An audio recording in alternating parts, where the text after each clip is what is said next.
All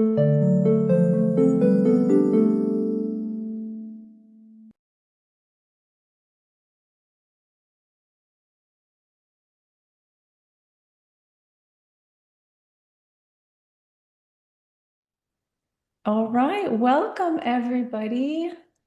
This is so exciting. We are all gathered here today to celebrate Emily Ahmed's On Distance poetry collection. We are so excited.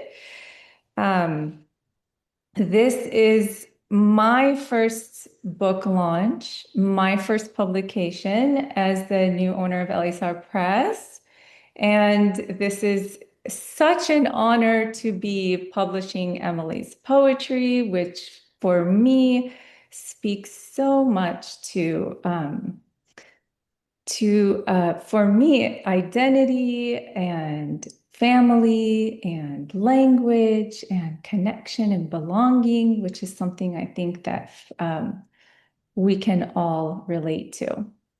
Um, just also to let you know that Elyssar Press is in the process of going through a lot of different changes because of new ownership. And the new website is up, even though it may need some tweaking. I'll go ahead and put it in the chat for everyone if you wanted to take a look. But also, a lot of our publication process is going to be changing as well.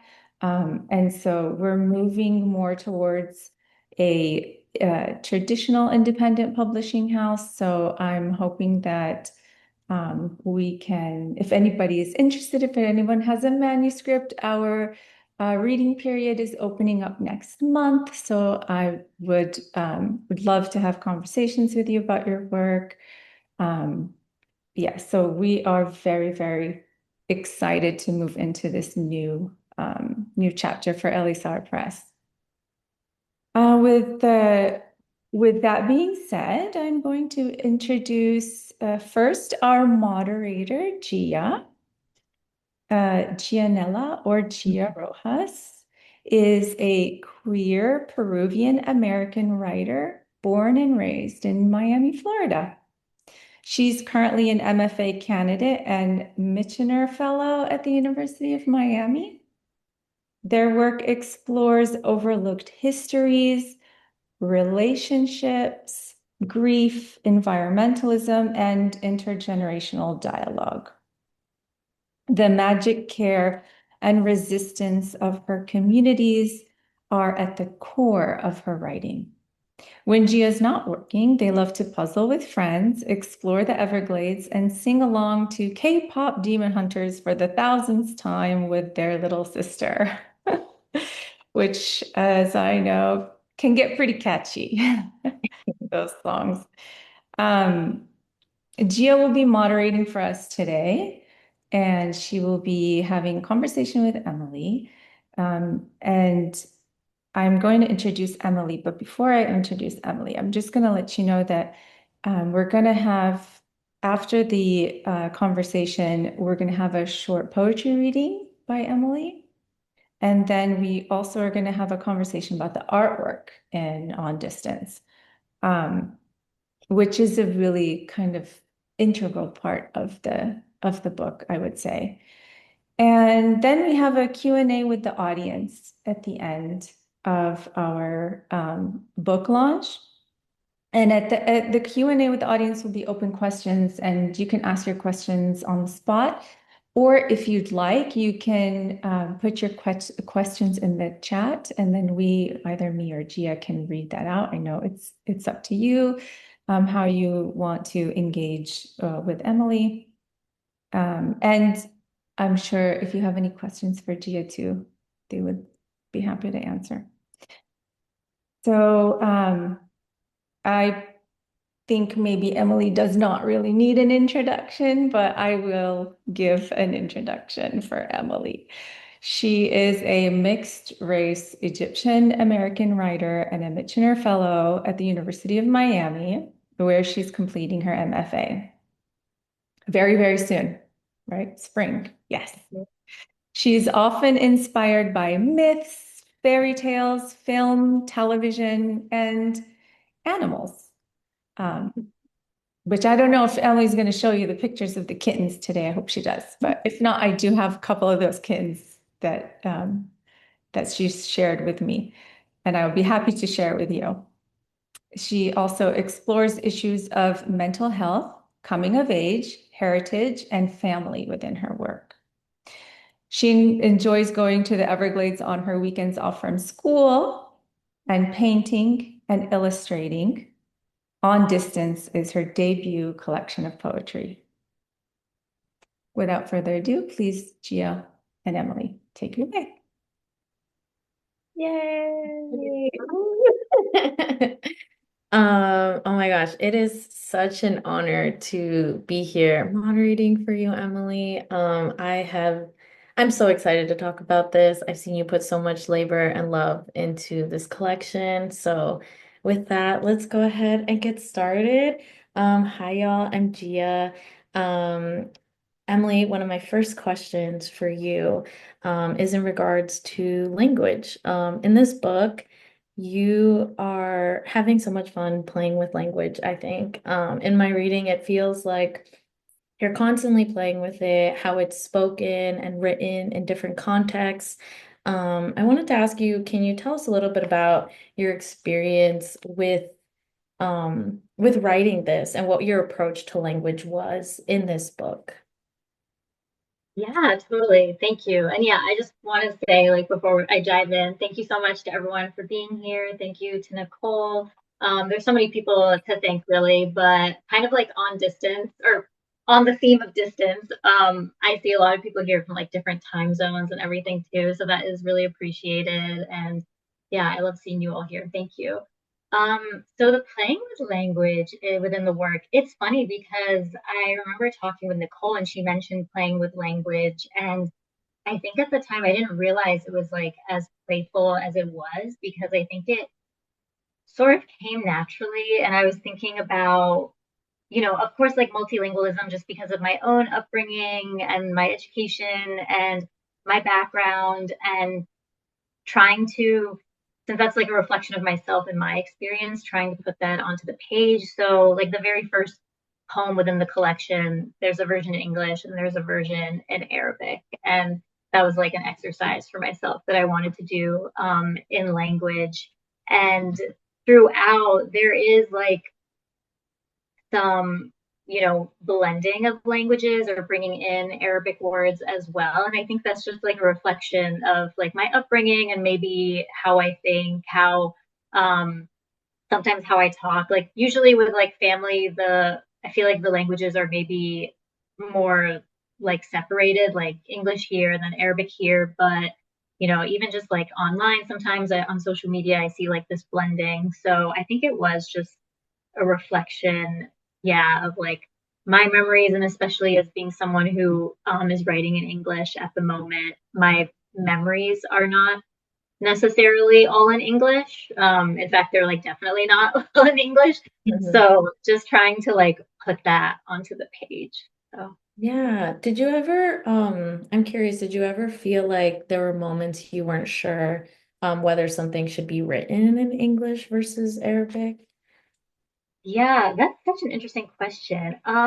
There were times where, because a lot of my family doesn't like speak English or read English, I was thinking about like that they're really really supportive, and I knew that they've expressed interest in like wanting to see the work translated. So I was thinking sometimes like, I wonder how this would translate, or would this like be able to kind of be translated the same way, or like would it still leave the same impression? So I think it was more of that. I don't know if it necessarily like changed my work, but yeah, I did have moments of like, I wonder how this would be if it's translated one day.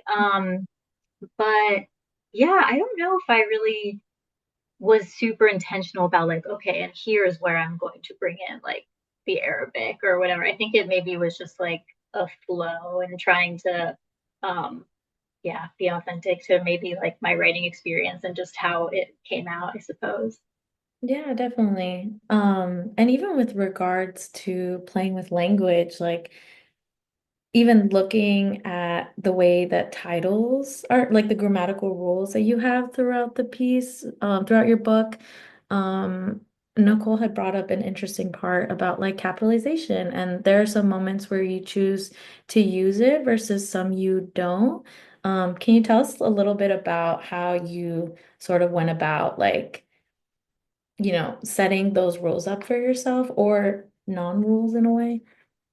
Totally. Yeah. So I started, I mean, there are pieces in here that are like from like teenage times. There's like pieces in here that are from like 10 years ago. A lot of it is from like 8 years ago. So I think, I was like significantly younger, and I think I wasn't like now with like the experience I have now. I know people might ask like, what's the intention here? Or like, why are there these like inconsistencies? Like in the titles, like you brought up, like some of the titles are like not capitalized at all, or some of them are very capitalized in an official like title kind of way. So yeah, I guess I think just kind of starting off, I really was not thinking about like rules, and I just felt very like open. It was sort of just like my, I think like the maybe like the special thing about the experience of this book for me was that it was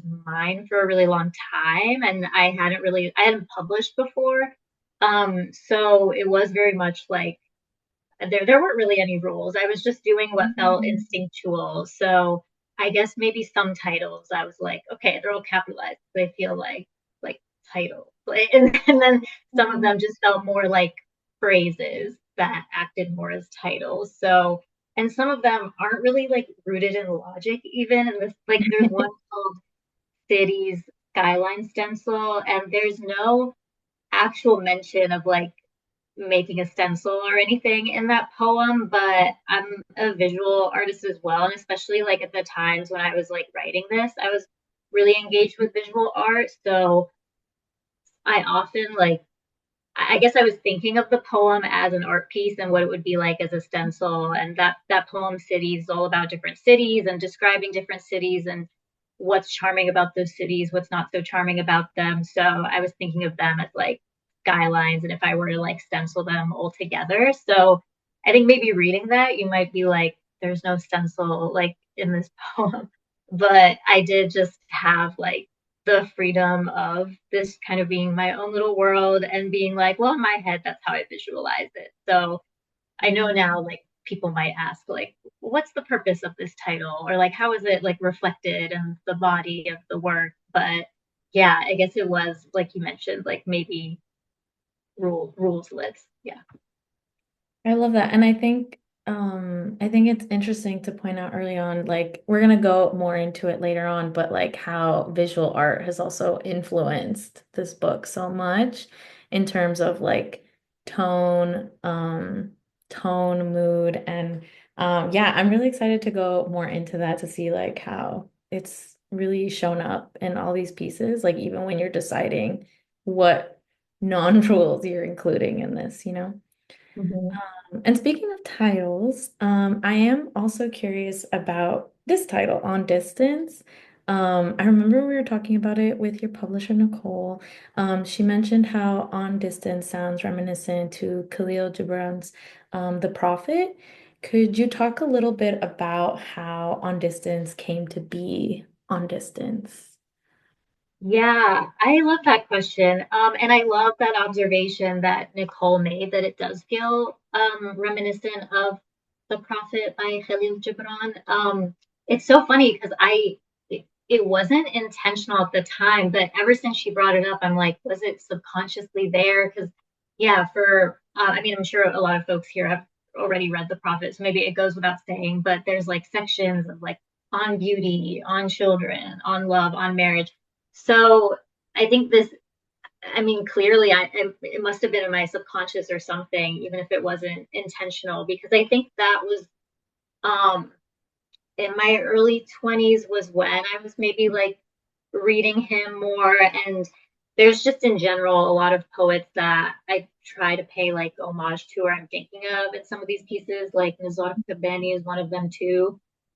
Especially in some of like the more romantic poems that are using like nature imagery. I was thinking a lot about him. I was even thinking a bit about like Pablo Neruda. So yeah, I think a lot of what I was like reading was definitely reflected here. So I do kind of love that there is that connection with the title. But as far as like where it came from specifically, I think it was at a time in my life I had been graduated from college for 2 years and I had been like writing a lot and I was working multiple jobs. So sometimes like I would sit in my car for a moment and be writing a lot like on my notes app. And I was started to notice that and like, you know, I would go to like the same coffee shop every weekend and kind of like edit and like put things together. And I got to a point where it was like a substantial amount of work. And I remember after working my retail job, going into my car, and I was just like, okay, there's like a lot of pieces and I feel like they're on a theme. And I feel like with where I'm at in life, you know, people are talking a lot about like long distance relationships and like being apart from people, moving on to different phases of life. And for myself, um, I think like I have family in the US and also in Egypt. So I think I had always had long distance relationships throughout my whole life, even if I wouldn't have really known to like name them that at the time.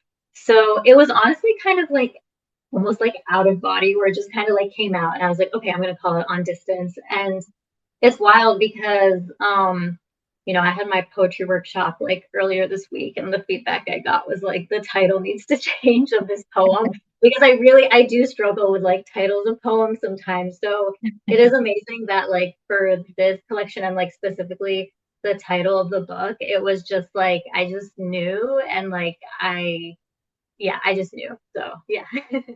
Yeah, I think that's so beautiful. And also I think what's so interesting to know is that like in the Prophet, since it has those sections of like on blank on these different subjects, it's kind of it's a meditation of each of these subjects. And I love that this whole book is essentially like this rumination on distance and really working out how it plays out in different parts of your life and honestly in different worlds. So yeah, just wanted to point that out. I think that's really beautiful. Um, yeah, and then just to pivot a little bit, I want to focus on some of the themes that are like available throughout the book. So let's talk about fairy tales because there are so many fairy tales in here and they're all so much fun to read. One of my favorite poems from your book is Amula's fairy tale, which y'all in the audience are going to be able to hear shortly. Its speaker is writing to Amula, a woman turned to a statue, taunted by those around her and perhaps even her own unfulfilled dreams. I think the fairy tales in your book are just so fascinating and lived in. So I'm curious, what were your influences? Like, how did you decide to create these fairy tales? Yeah, that's a great question. I mean, I just do really love like myths and fairy tales and always have. I remember my mom getting me like a book of Greek myths. I think it was Dollar's Book of Greek Myths for fifth grade and just like being obsessed with it and like always reading fairy tales. Like my parents also had like big like books of like some of the tales from like A Thousand and One Nights. So just like yeah, myths, fairy tales. I was always really influenced by them and always loved them. And like one book that really had an impact on me was Ella Enchanted, which like I read when I was a child. I know like all I know my friends are gonna be like laughing because they I know how much love that. yeah, yeah. And like I think which is like essentially an adaptation of Cinderella, but I think I mean we tell like we as humans tell stories repeatedly for a reason. I think they're life saving. I think that they can serve as warnings. I think they can serve as morals, all kinds of things. I think, yeah, we can do it to try and help protect each other. So I guess I wanted to carry on that tradition, and it's not necessarily that these poems that I call fairy tales, they don't necessarily like wrap up nicely because I think that's one of the things that like draws me to fairy tales or like the book Ella Enchanted, for example, like she goes through so many things, and by the end she's under a curse, and I'm like, I don't know if she's ever going to break this curse. There's no way. Like, how is she going to get out of this situation? And it just seems hopeless. And then you kind of see how things turn around. So I think it's maybe like a coping mechanism to kind of look at certain experiences and think, oh, that was like that was a fairy tale, or that was a story. And some of these fairy tales in the book are not necessarily like lighthearted moments. Some of them are sad, but I guess um, making them into stories that have some kind of meaning, and making them into like, okay, this experience in this poem sounds difficult, but no, it's there. I guess there's kind of like a magic or like a resilience to making it into something like a fairy tale, or like something that you can look back on and see the tide turn. And there's two fairy tales called like Sammy's fairy tale. There's another one called Yasmin's fairy tale, and they aren't necessarily again, they don't necessarily like tie up with this like amazing happy ending, but I think just maybe giving like validity to those experiences. And Sammy and Yasmin were actually like two characters that at the time I thought I was going to write, two sisters that I thought I was going to write like a series of short stories about. And then I think I was like writing these poems as just like exercises for these two characters, but yeah, they became poems. And I didn't really like eventually take off with the short story project, but still kind of like including those characters there, and I guess like honoring them in that way. So yeah. Yeah, oh, I love that. And I think we chatted a bit about this before, but I love also that there's this idea that fairy tales always have a happy ending, or at least some of the larger canonical ones do. But I like that for this one, it's also honoring like the difficulty and like, yeah, the difficulty with it all. So I think that's so cool how you do that. And I think it's also kind of reflective of the larger work, right? Like um there is this kind of unresolved but resolved feel at the end. Do you want to talk a little bit about that? Totally, yeah. Elizabeth Houston, who wrote one of the blurbs for the book, there's something that she said at the end of her blurb where she says the elusive search for home drives the speaker to probe language which offers no resolution.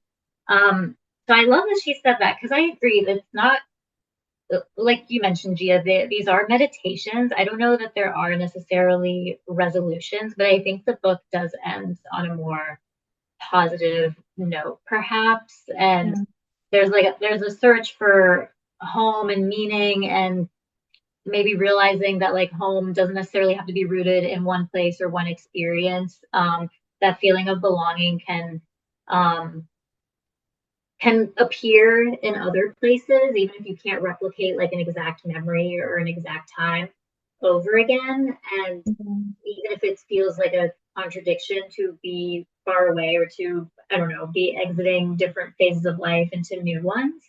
Yeah. Um, there's, I don't know, yeah, there is something about like, especially with the end poem, at the very end, I kind of touch on that like there's there's a line like, when you are dead, that is return. Some people see death as a return, and that might seem like a contradiction, but that is a concept that we as humans do think about sometimes. So I think just realizing like there is no resolution in this book, or even necessarily in these poems, but yeah, I think there is like an underlying optimism, like cycles of like belonging, that you find.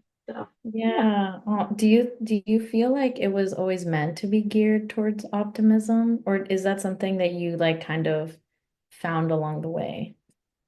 That's such a good question. Yeah. Because yeah, I don't think I was like an optimistic person for a lot of these. That's such a good question.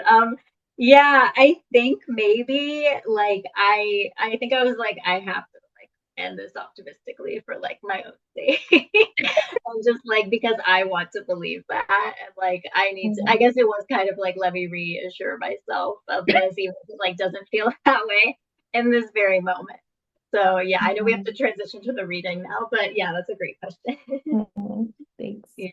Mhm. Okay, well, I guess for now we're gonna go ahead and transition, and y'all in the audience are gonna hear some of Emily's amazing work, and I will have the honor of reading one after she's done. So I'll hand it over to Emily. Ooh, thank you. Okay.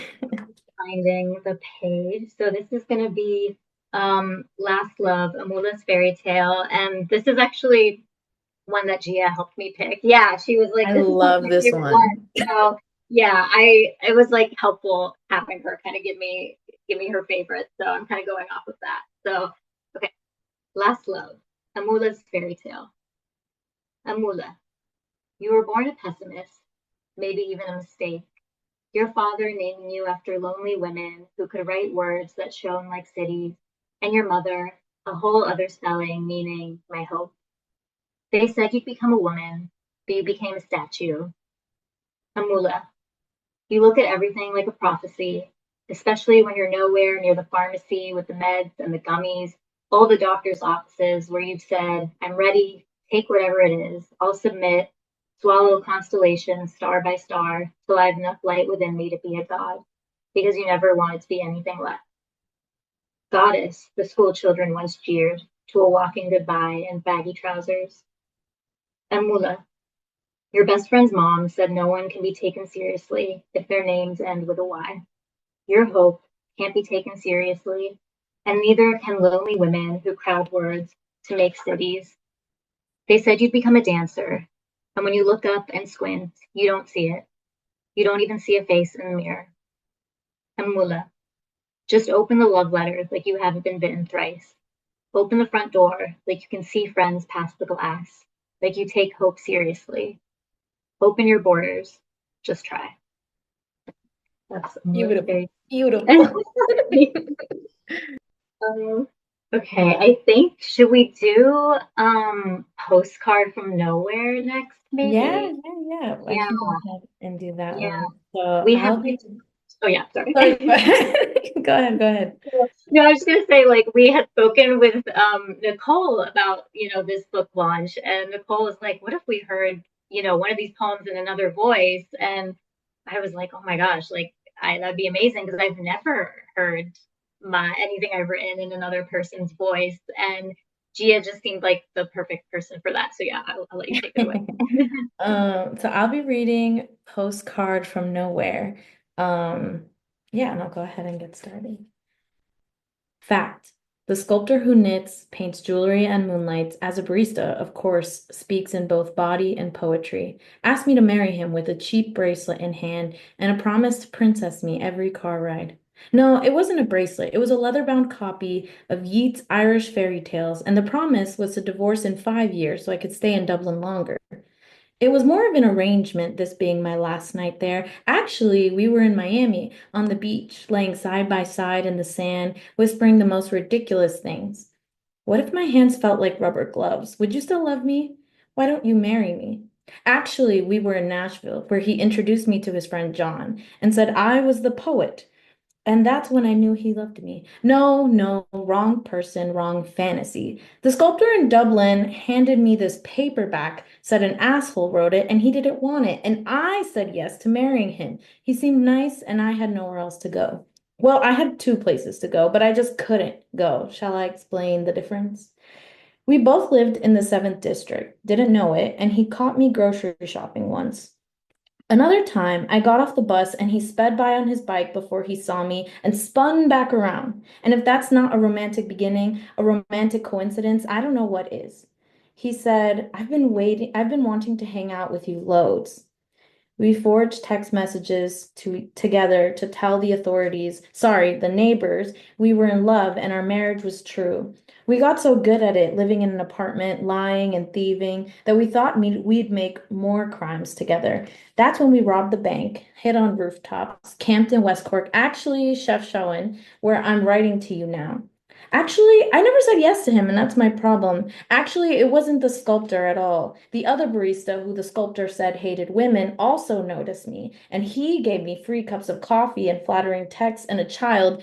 Just kidding. I was the child, but I didn't know it, and I didn't know him. But the sculptor sounds better than the barista, the sculptor barista accused of hating women. Even if I lost him at the end, well, he lost me. More so, he purposely did, like a coin into a river, the plop when it sinks. And I know you're gonna ask, so did he really hate women? What if I told you I was the sculptor barista and I just knew my coworker hated women and took making coffee too seriously? Or what if I told you he loved women and he proposed and it just didn't work out? Or what if I told you I wasn't even worth his time, that he just used the child in me and left? That I'm writing to you from a clinic, a mental hospital, no, my childhood bedroom, that I'm deeply ashamed of who I am and who I've become. It's not the story you were looking for of going away and having a romantic adventure, is it? If only we could return to the feeling of good stories before we knew the price. All right, the women and the child, that was me. And the man who called me a poet to his friend, who wasn't named John, lived in Washington, D.C. when I was going nowhere really at all. And the desire said, for once, moving, twirling girls, stay. And for once, that was almost all right with me to no longer take on disastrous beauties. So, strangeness, foreignness, homesickness, do I enliven you in every place?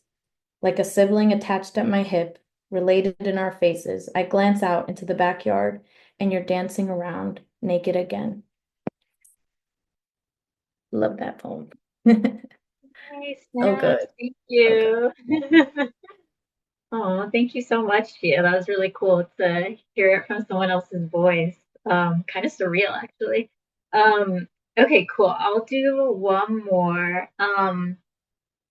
This one is called When I Grow Up, and I think um, well, I was going to say, just kind of thinking again about how young I was when I wrote some of these, and it's just, I don't know, it's kind of cool and like special in a way to have that like relationship with yourself and look back at those different phases. Sometimes it's like mortifying, but sometimes it's like, wow, I remember this, and like it's so interesting to think about the phase of life I was at. Okay, when I grow up. When I grow up, I want to be a child again. I will pierce my skin for every metaphorical hole in my chest, for every key of every place I've loved and given away. I will have so much metal inside, hoops, studs, chains, that no man will dare say I'm not a treasure. When they bury me, they'll say, here lies the queen and her jewels. She never shared them with anyone.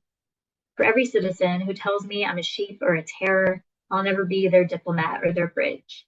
When I grow up, I will save the cheetahs and join the swim team. I'll never leave, or if I do, it'll be just to say I have a place to come back to, a message in a bottle that stays the same, preserved like my culture. When I grow up, I'll go back to Muscat and raise hell. I'll go back to Amman and be courted properly. When I grow up, I'll always remember to call Patricia and Aisha. I'll flee for fun, but I'll never be told where to go, and I'll never come when beckoned. I'll fall asleep every night surrounded by noisy streets and a silent mind. I won't mythologize my life. I'll legalize being too soft-hearted. I'll never be asked, why did you stay? Instead, how did you leave so fast? I leave because I'm good at it. When I grow up, I'll age like a country. You'll remember me for who I was supposed to be and not who I became. Thank you. Cool.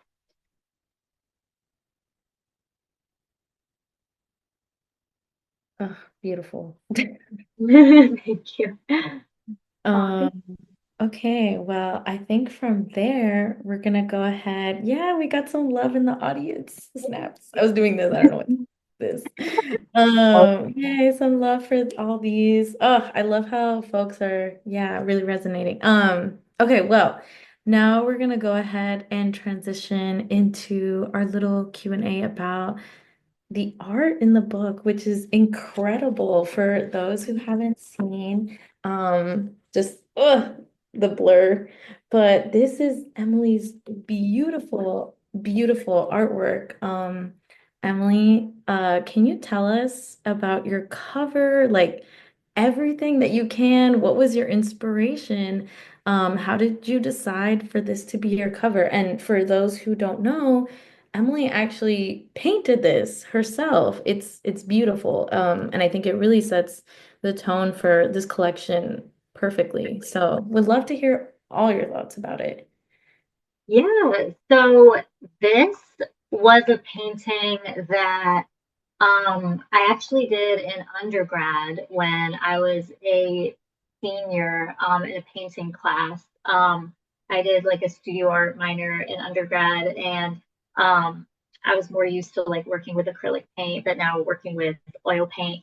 And the assignment was to um, take direct inspiration from an author. So I was thinking of Hung Vu and her painting Persephone, and she has some of the that like dripping paint on it. And I think like it's been a while since I've looked at them, but yeah, there's like these kind of intricate clothing, but and then I think maybe even like some of the fruits as well, from what I remember. But so that was kind of where like some of like the streakiness and the paint came from. And it was a self portrait. So the assignment was paint a self portrait in a style that you're inspired by from another visual artist. And she, you know, my professor gave us a list to look at. So yeah, it's funny because when I was thinking about like On Distance as a book and um, again, it was kind of similar to the title. Like, I'm not someone who can be like very decisive, but when I was looking at the painting, I like cropped it and I literally just wrote like On Distance. And when I was talking with Elyssar Press about the cover, I at the time I was like really excited to see what you know their interpretation would be for a cover, but they asked me like, "Do you have any ideas?" And I was like, "Oh, like." I have an idea that like I've had, but I don't know if it's like the best thing necessarily because you know I haven't like done book covers professionally. So I showed this like cropped image of the painting to them, and they like loved it and were really supportive. And what I love that Stephanie, the designer, did was she like the original painting, like the background is like lime green. The whole thing is like very bright, and I love that she kind of brought down the saturation and made it almost this more like gray, like earthy tone because I think that speaks to a lot of the themes as well of like nostalgia and like memory and looking at the past. Um, so yeah, I love what she did with it. Um, yeah, so it was just it kind of naturally came about in that way. Maybe I thought like that specific portion of the painting would just be impactful because like I liked how like the spacing was. I liked the asymmetry and yeah, I think just like it yeah, it does kind of have like a nostalgic vibe with like the fruit and the fruit also almost acting as like decoration and the hair and whatnot. So yeah, again, just like a time, I mean, it was when I was like 20, 21. So again, just like a specific time in my life. Yeah, and as far as like the well, actually, I guess we're just talking about the cover. Then we'll get to the photographs. So yeah, yeah. Yeah, thanks. And I feel like I love that you brought up Persephone because Persephone comes up in our conversations a lot, actually, in terms of like vibe and looks that we've talked about before. And I feel like when thinking about Persephone, like this movement between like two different places, and there's so much movement in this collection too. I think it just, yeah, it just fits so well. So. I just want to point that out. I get really excited talking about the cover because it's just like amazing. Like my friend is so talented. But okay, I also want to talk a bit about the photography in the book. So, for those who have your copy, there are these stunning photographs, one of a cat, locks on a bridge, a beach. What was your process like of selecting these photos and also placing them throughout? Yeah. So this was like another instance of and I will share my screen to show some of these photos, but I was visiting like my dad and my family in Cairo a couple years ago, not too long ago, maybe like 2, 3 years ago. Um, and I think I might have forgotten my camera. And I said to my dad, like, maybe I should get like a film camera. That could be like a cool, thing to do. And so we went downtown and we were looking at film cameras and I found one. I didn't really know anything about them. So I just like grabbed one and I took photos, not really knowing how they would turn out. And then I got like the first set developed and I really like loved how they turned out and I showed them to my family and I was like really excited. And so when Elyssar Press asked me about the cover and they said, "Do you have any ideas?" I was like, I have like this like painting that I've like played with.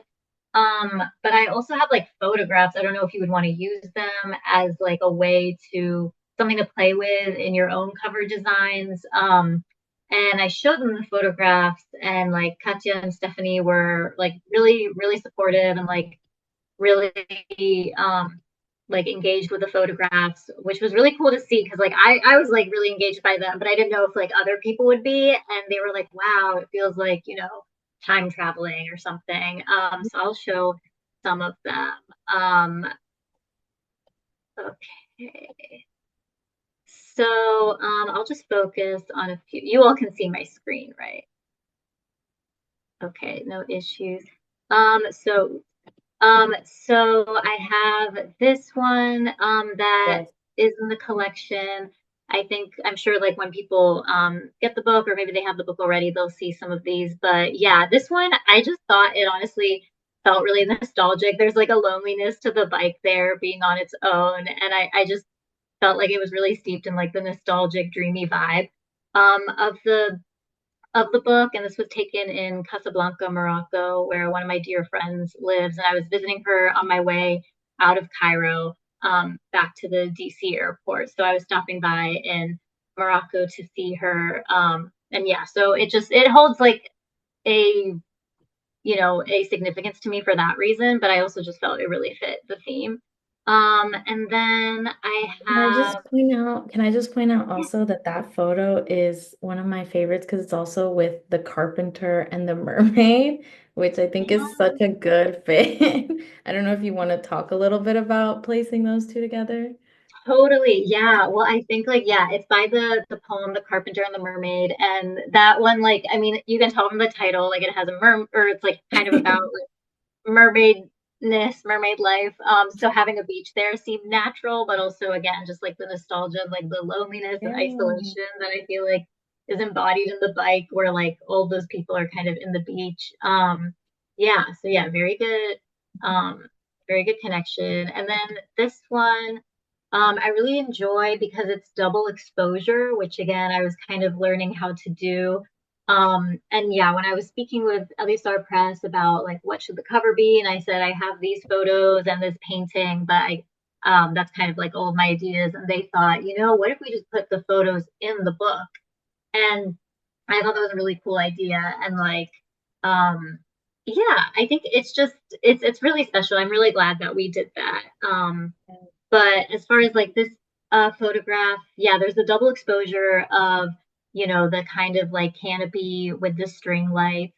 I wish I remember where in Cairo I took that, but then the leaves with the sky, like that double exposure, that was taken at El Bostan, the cafe El Bostan, and just I was like looking up and seeing the leaves, and I liked how they looked in contrast with the sky, so I took that, and I'm like happy with how it turned out with the kind of blending of images, and I think actually going back to that, I think it kind of works again with the themes of this book of like blending different experiences and kind of having these experiences overlap or never quite like escaping an old experience or seeing it like repeat again, or what maybe like blending of languages, blending of cultures, all of that. And then you can see this one here too is double exposure. This is in another place I love, Baltimore, Maryland. So it was the one of the very last photos on my roll of film, and I remember being like, oh gosh, like what do I take? And so I just took like a photo of, buildings in Baltimore, but I was like, okay, let me do a double exposure. Like, what should I do it with? And then I saw these like locks on a chain link fence and I really liked them. And again, I just felt like they kind of spoke to the themes of like love and distance and like nostalgia and like memories kind of like blending, or maybe even memories sometimes being like unreliable, or maybe really kind of serving us like in our futures as well. So yeah, so that's kind of just like a taste of some of the photographs, but this one's actually like one of my favorite ones taken in Cairo as well. But yeah, you'll definitely see more um in the book, but it was like really cool to just see like how um this book like really is my baby, in the sense that like it's like my writing and like my painting and like my photography. So it really is like a gift that Elyssar Press let me do that, and Yeah. let me like really be, you know, my like DNA is like embedded in this book. So yeah. Yeah, I love how someone pointed out it's your art. Well, it's so beautiful seeing your art woven together like this. I think that's yeah, along the lines of what you're saying. It's just so beautiful to see so much of your perspective in your eyes and your art. And again, this is such a labor of love, so it's very evident in how much detail there is to like visuals and like language and words and everything. So just some more praise for Emily. Yeah, do you have a favorite photograph? I think the one with like the pink flowers is one that I really like. Like I just love like the contrast of like the pink and green. I also just like love like pink in general. And I feel like there's like kind of a lot of pinks in the cover, and like go again playing with memory. There's that idea of like rose colored glasses. So I think like thinking about like the color rose and like how it interacts with memory, or like the pinks and stuff. So yeah, I think that one's one of my favorites. Yeah. Thanks, Emily. And now we're going to go ahead and open up a Q&A for the audience. So if you guys want to type in any questions that you have, um, or raise your hand as well, we can also do that.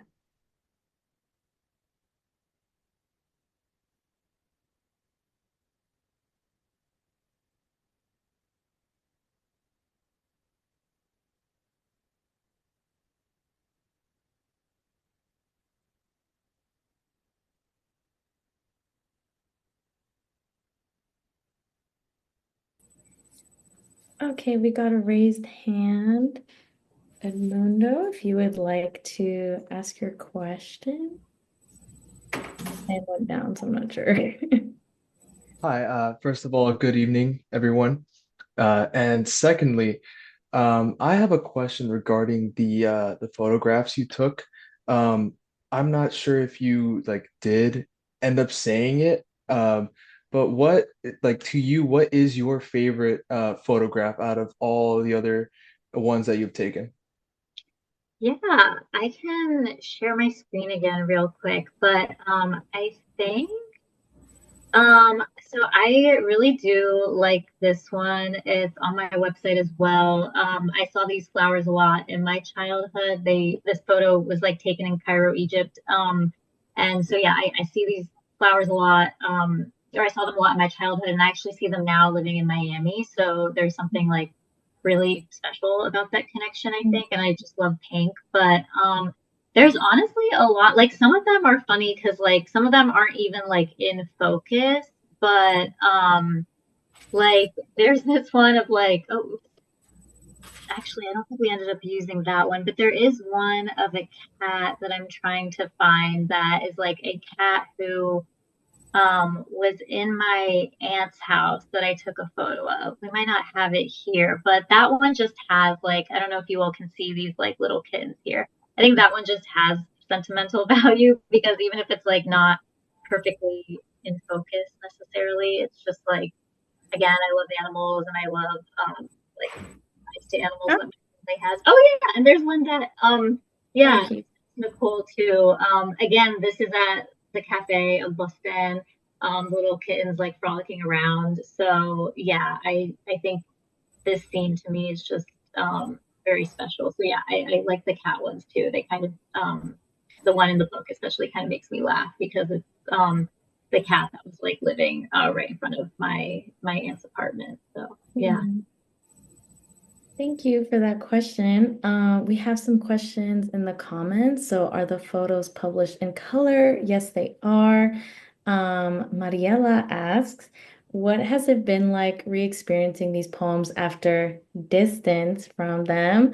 How has your writer voice evolved and how has it stayed the same? Yeah, that's a really, really good question. I think like the experience is kind of different. There was a couple of years where I had this manuscript and um I had I kind of hadn't been like submitting it very much for a few years. I felt kind of uncertain about like what to do with the manuscript. So at that time, there was kind of like a distance between me and it, like pun not intended, but and then kind of like coming back to it and deciding like, okay, I think I'm gonna like try this again. And like in general, I had taken a lot of like time and space from writing, especially when COVID first began. And then going back to it kind of felt like, a return to like self and like what I like to do. So re-experiencing it, I feel like it's different each time. Like even reading them just now, like it's interesting because like I know them and I remember them all, but sometimes there will be things where I'm like, oh, I wrote that. Like, okay. Um, but how has your writer voice evolved? It's evolved. I think maybe I think more about like rules now for better or for worse, where like I think that's kind of like the fun and like beauty of this is that it was like very much my own world. And now I kind of think about more of like, okay, like what exactly is like my intention here? Or like if this is uncapitalized, like what am I doing here? And I think maybe like the themes are more mature and I also write more like influenced by like this one is very much like fairy tales and myths and I think maybe what I'm writing about now is a lot of like television and films, which is something that I never really thought I would do before. And how has it stayed the same? Um, I am just like, I guess I can just be very nostalgic. Like last year when I was starting my master's, I remember I would turn in my poems and my professor would keep saying like there's a lot of distance in these poems and at that point I wasn't even like on distance had been done for years and like we were working on publishing it so I was like oh my gosh like I can't stop writing about distance so it's a very much like it's it's I don't know if it's like my I guess it's just what I'm familiar with or what I tend to fall into a lot. So yeah, I think maybe it stays the same in that way that I can kind of always write about the theme of distance. So yeah.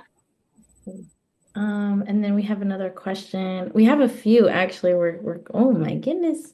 Okay, so we have Emily, how did all the places you've lived in influence your work? You've been in very different environments, from Annapolis to Egypt and Minnesota to Miami. Yeah, great question. Yeah, they've like really influenced. I mean, like, yeah, it's like in the photograph, it's in like even yeah, the story of the cover. This was like painted in Minnesota where I went to undergrad.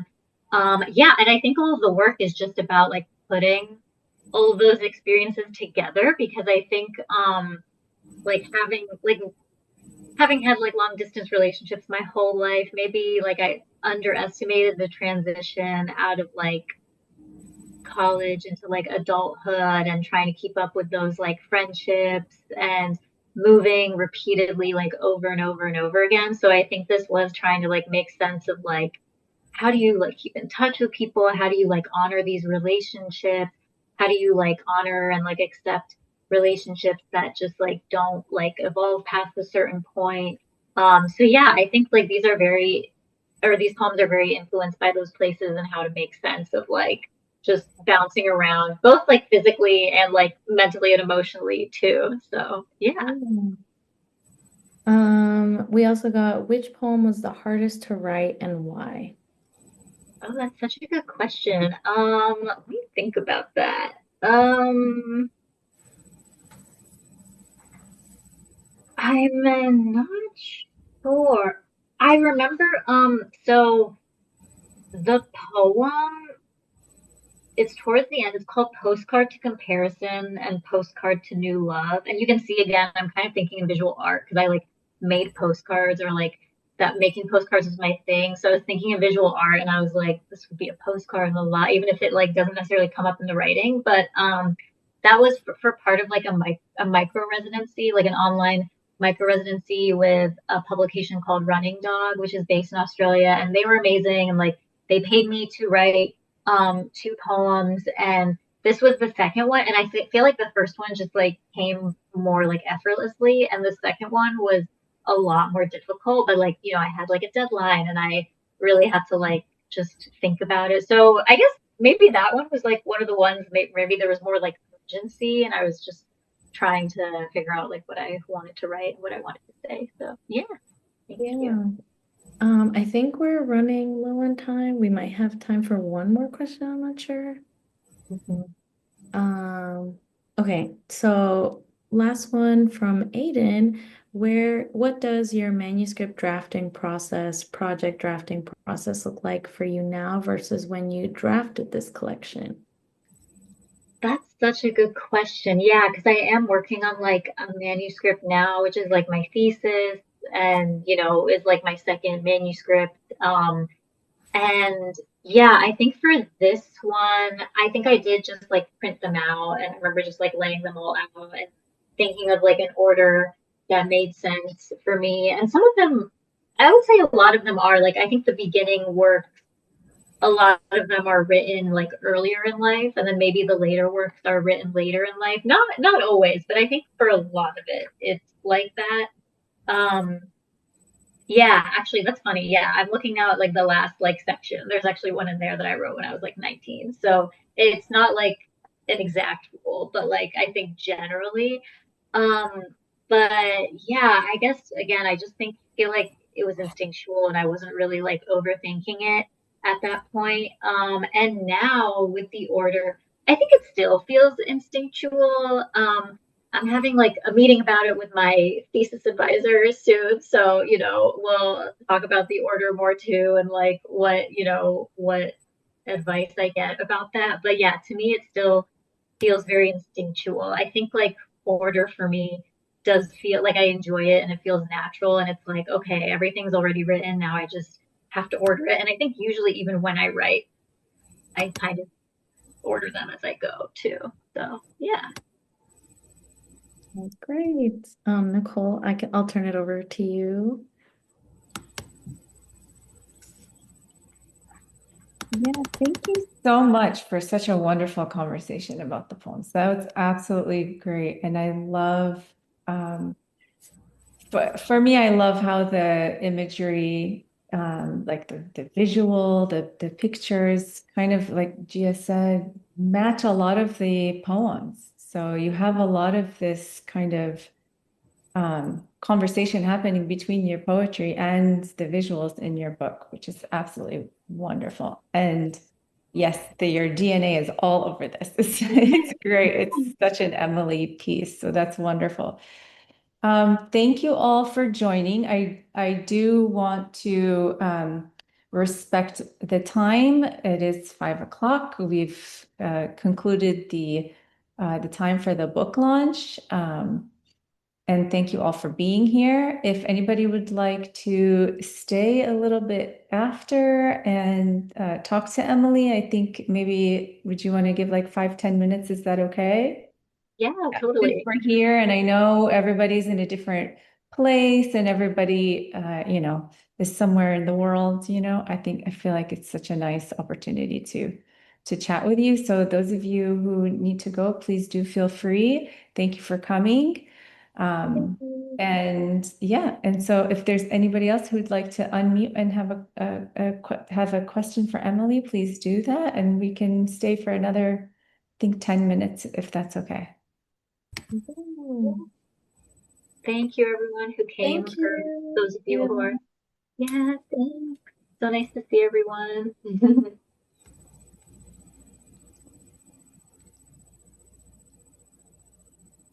Yay, and thanks for the support in the chat. Yay. Yay.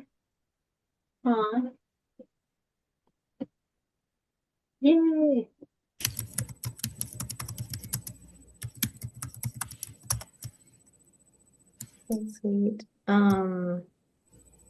Let's see. Are there any questions, comments? Yeah, any questions?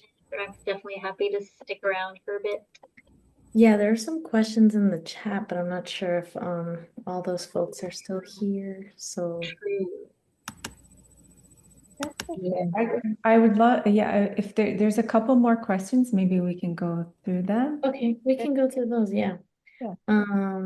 So Emily, Sean had asked, "Hi Emily, what was your process for thinking through the order of your collection? Did chronology play a role, or was the flow more centered around other elements?" Yeah. So I think it was, yeah, kind of like I was saying, like more instinctual, and I think chronology did play a big role, but I did see that like poem when I was like 19 in like the ending section, which was kind of like a cool surprise. But yeah, I would say definitely like a lot of like the later section was written like later in life. So yeah, I definitely think it did play a role. I think especially because this one is kind of more about like coming of age. So naturally like the older voice kind of comes more at the end. Yeah. Thanks. And then Rose asked, "Hello, Rose. As you develop your next book, what are some lessons you're taking from On Distance? What context and depth does Distance provide the sophomore project? Love and miss y'all. We miss you, Rose." That's a really good question. Yeah. I think maybe because like I was really like steeped in this world for a long time and like it's very much like where I feel comfortable. Like my professor last year who like noticed I always wrote poems where like she felt like the theme was distance and it was like after the manuscript was like long done and I was like I just cannot like shake this theme off. So I think as a result I'm trying to do something like a little bit different as like a personal challenge to myself. But honestly, I think it still pops up a lot. Like even in this sophomore project, like there are poems that I think would just as easily like fit this collection. But I think other lessons would be um Marlon James came to visit our cohort at the University of Miami a couple weeks ago, and I think we were asking him for advice, and he said, "Don't be your harshest critic because that position's already taken." And like I thought that was like really interesting. And it was, yeah, I think like I can just kind of like be obsessive and really like self-critique and whatnot. And I think this project showed me like I really didn't know like it would become anything. And like what happened was I submitted it for a contest when I had just written it. This was like in 2019, so I wrote a lot of it in 2018, and then I got word back from two of the judges, Fedi Judah and Hayan Sharera, and they were like, "You didn't win, but you were a finalist, and like we think this is going to be a book one day." And I think if I didn't have that validation, I wouldn't have like continued submitting it. But just like those words alone really pushed me, and just getting that little bit of encouragement here and there. So I think like yeah, don't be your harshest critic, and yeah, like listen to like the encouragement that you get, and like dare to believe it. So Yeah, yeah. I'm so glad you listened. Yeah. And then we have one more question from Evan. You mentioned how various photos reflected poems in the collection and how that art reflects your poetry. I'm curious if any of the poems are inspired by artistic lessons you learned from taking those photos. Did double exposure, out of focus, framing, etc., impact how you look at settings and subjects within poems?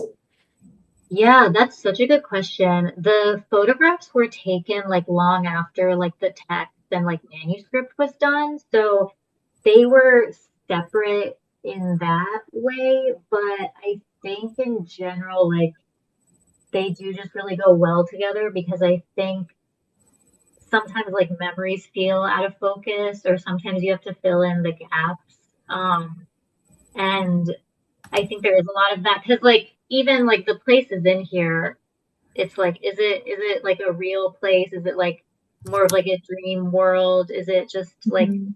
I think there's even like a line at some point of like a dwelling in one's mind. There, I think one of the poems says that. So, um, yeah, like the settings are sort of not necessarily like specific, or sometimes there's talk of like a kingdom, again, like very fairy tale language. So I think there's something about that that adds to like the dreaminess and out of focus aspect of it. But yeah, I guess the photography came like later, that like the physical act of like taking those photographs. I don't know if I was like, thinking about that, but maybe for future calls, that could be like a cool experiment. Definitely. Mhm. I think that's all the questions that we have in the chat, and then just a bunch of congrats. And then does anyone else in the audience would like to say or ask anything?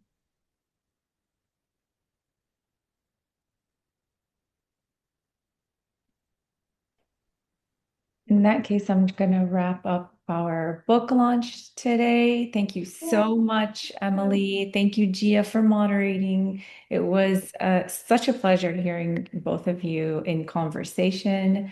And congratulations, Emily, on your book. It's available online at elyssarpress.com. And we thank you so much for joining us today. Hope you have a wonderful rest of your Have a evening. great day. Get your book, get your copy. Yeah, thank you so much to everyone. Thank you.